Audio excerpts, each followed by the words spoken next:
कितने ही कबाब आप लोगों ने घर में बनाए हों, मगर मैं यकीन से कह सकती हूँ ये वन ऑफ द बेस्ट कबाब की रेसिपी है।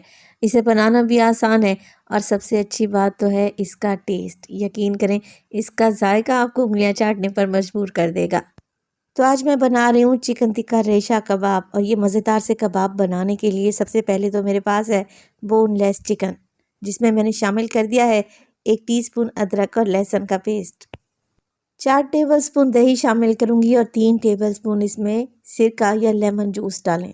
फिर इसमें डाल देंगे 2 टेबलस्पून टिक्का मसाला, किसी भी अच्छी कंपनी का ले लें, और चिकन में शामिल कर दें।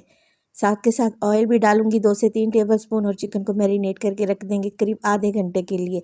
अब जैसे मैंने बोनलेस चिकन का इस्तेमाल किया ना, आप विद बोन चिकन भी ले सकते हैं। चिकन मैरिनेट हो जाए तो चिकन को डालेंगे किसी भी कढ़ाई में, और उसी बोल में शामिल कर देंगे पानी जिसमें हमने मैरिनेशन की थी।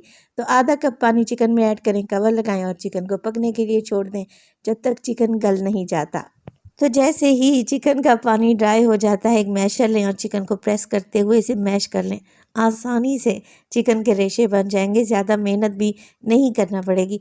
अगर हड्डी वाला चिकन इस्तेमाल कर रहे हैं तो फिर हड्डी से चिकन को उतार लें और रेशा बना लें। चलें जी, अब जितना मैंने चिकन लिया था उसी हिसाब से मैंने आलू ले लिए। आधा किलो आलू को मैंने बॉईल किया और छीलने के बाद ग्रेटर की मदद से ग्रेट कर लिया। अब इसमें डाल देंगे हरी मिर्चें, ढेर सारा हरा धनिया और बारीक कटे हुए प्याज। चिकन भी शामिल करेंगे जो कि हमने श्रेड करके रखा हुआ था। चिकन ठंडा होना चाहिए। कबाब में अच्छी बाइंडिंग के लिए मैं 1 कप ब्रेड क्रम्स का भी इस्तेमाल करूंगी। ये फ्रेश डबर रोटी थी जिसे मैंने मिक्सी जार में डालकर ब्रेड क्रम्स बना लिया। तो जायके के मुताबिक नमक शामिल करूंगी, मोटा कुटा हुआ ज़ीरा, और इसमें डलेगा गरम मसाला। बस इस सब चीज़ों को अच्छे तरीके से मिक्स करें और कबाब बनाना स्टार्ट कर दें। कबाब बनाने से पहले नमक लाजमी चेक कर लिया करें, नमक कम लगे तो मज़ीद ऐड करें। 2 से 3 अंडे मैंने फेंट लिए हैं। अब एक एक कबाब उठाएं और अंडे में डिप करें।